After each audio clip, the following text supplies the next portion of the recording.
Allahu, Allahu, Allahu, Allah. Assalamu alaikum wa rahmatullahi wa barakatuh. I hope you had a good break.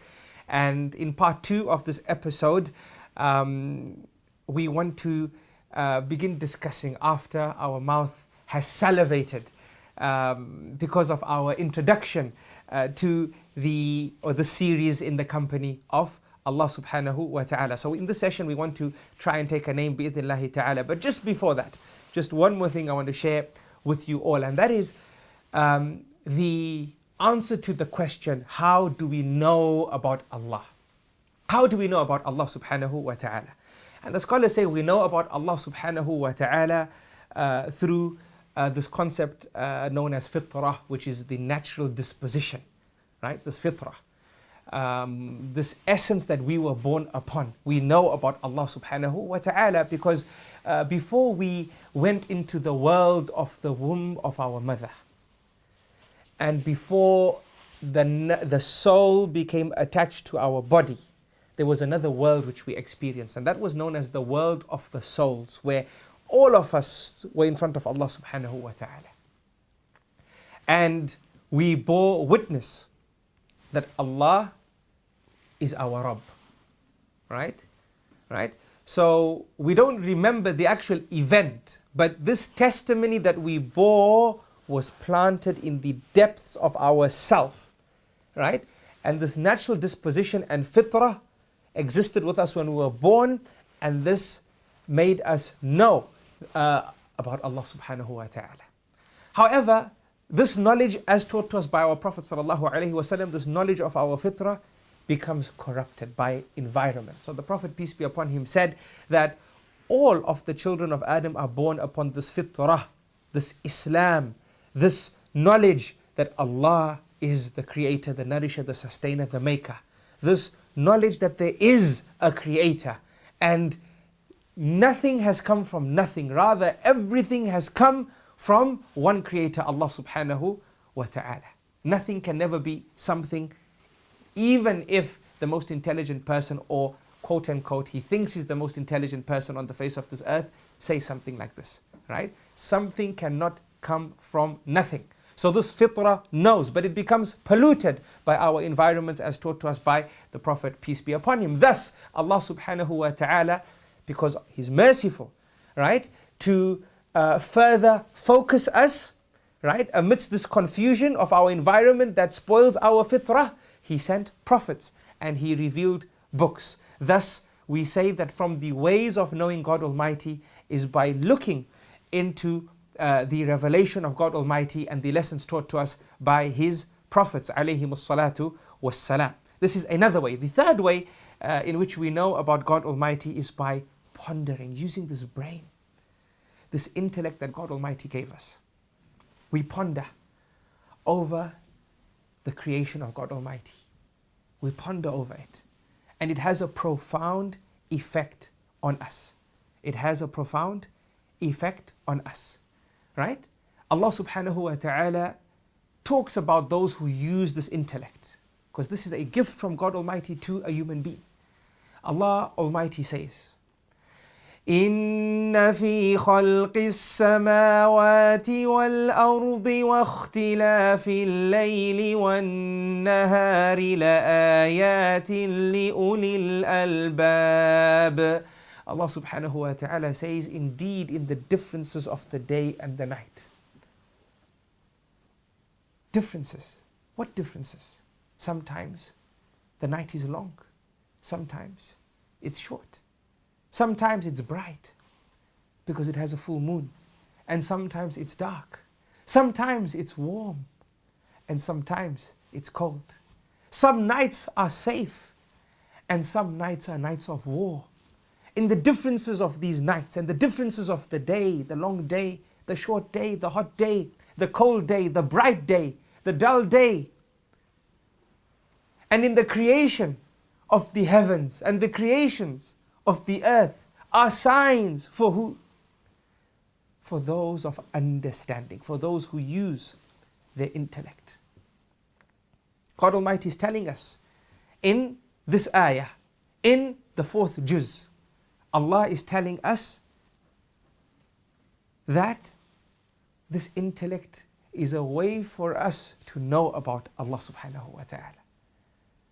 Who are these people of understanding, Ya Allah? You've said that for them and these differences and your creation and these signs, there are lessons for them. Who are them? Who are these people, Ya Allah? Who do you mean when you say the people of understanding?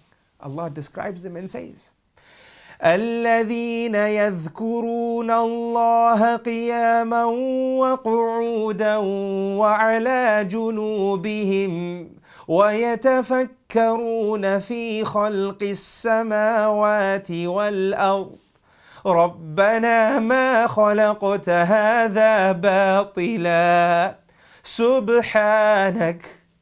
سبحانك فقنا عذاب النار. Allah subhanahu wa ta'ala says, they are those that remember God Almighty. قِيَامًا, whilst they are standing. وَقُعُودًا, whilst they are sitting. وَعَلَى جُنُوبِهِمْ, and whilst they are lying down. وَيَتَفَكَّرُونَ فِي خَلْقِ السَّمَاوَاتِ وَالْأَرْضِ, and they ponder over the creation of the heavens and the earth.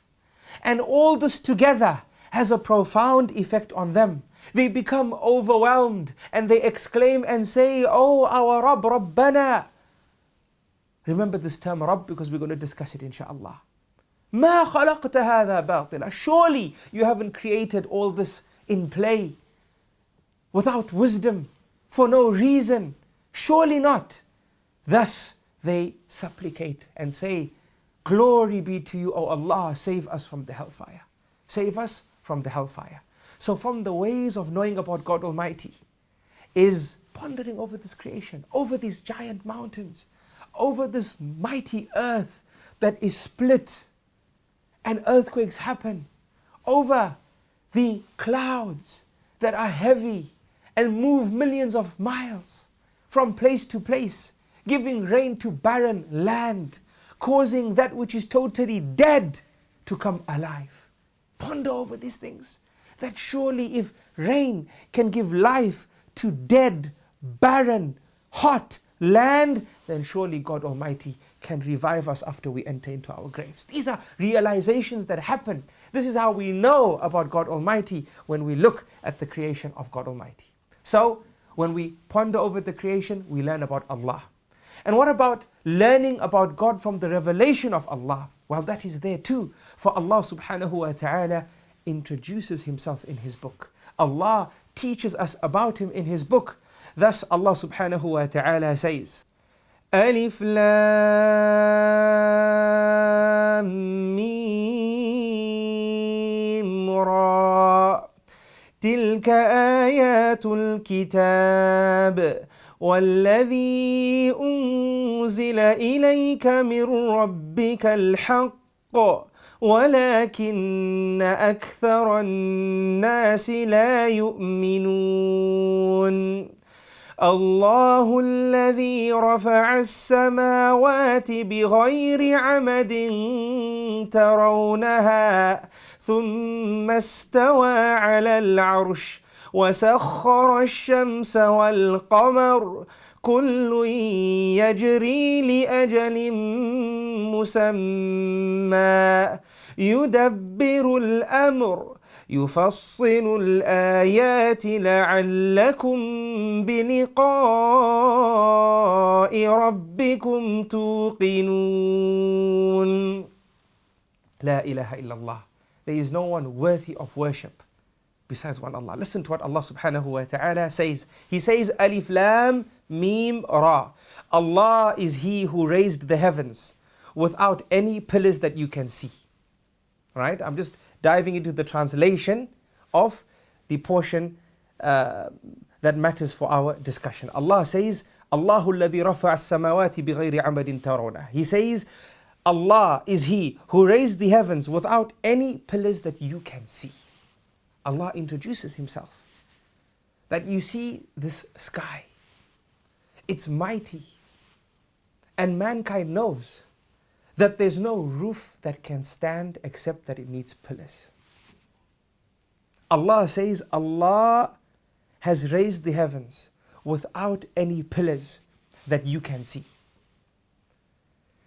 However, somebody might say that today science says that there are pillars that hold up the sky in the form of air pockets which have low compression.